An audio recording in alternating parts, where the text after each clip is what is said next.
Dando continuidade à sequência dos nossos vídeos sobre o estudo da equação do segundo grau, hoje a gente vai fazer um estudo de análise da equação do segundo grau.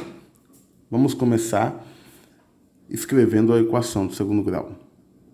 A x ao quadrado mais bx mais c igual a zero. A gente já tem um conhecimento de quem são as raízes da equação do segundo grau. A gente vai ter uma raiz x1, chamada menos b, mais raiz quadrada de delta, dividido por 2 vezes a. E a gente tem a segunda raiz, x2, igual a menos b, menos delta, dividido por 2 vezes a. A gente sabe que o delta é igual a b ao quadrado menos 4 vezes a vezes c. A gente também já pode afirmar que a soma das raízes de uma equação do segundo grau é menos b dividido por a. A gente também pode afirmar que o produto é igual a c dividido por a. A gente também tem o conhecimento de que o x vértice é igual a menos b dividido por 2 vezes a. A gente também já sabe que o y vértice é igual a menos delta dividido por 4 vezes a. Todas essas equações foram deduzidas no conjunto de vídeos anteriores. Agora, o que a gente vai analisar? Qual é o comportamento do gráfico da função do segundo grau? Vamos lá. Quando temos o coeficiente a maior do que zero, a gente terá um gráfico com uma seguinte característica: eixo x, eixo y, parábola de concavidade para cima. E quando a gente tiver o coeficiente a negativo, menor do que zero, a gente vai ter um gráfico, eixo x, eixo y, com concavidade para baixo. Prosseguindo, e quando tivermos um delta igual a zero? Gente, quando o nosso delta for exatamente igual a zero, a gente pode afirmar que x1 será igual a x2. E eu posso dizer que isso é igual a x.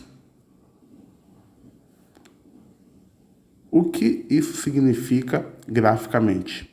Isso significa que a nossa parábola ela terá apenas uma raiz, e essa raiz ela toca no eixo x e retorna ao desenho de seu gráfico. Vamos considerar o coeficiente a maior do que zero e o delta igual a zero. A gente vai ter a seguinte parábola com apenas uma raiz. Aqui y, aqui x. Essa é a raiz para o delta igual a zero. Ah, mas a gente precisa considerar que o nosso coeficiente a é negativo, sim.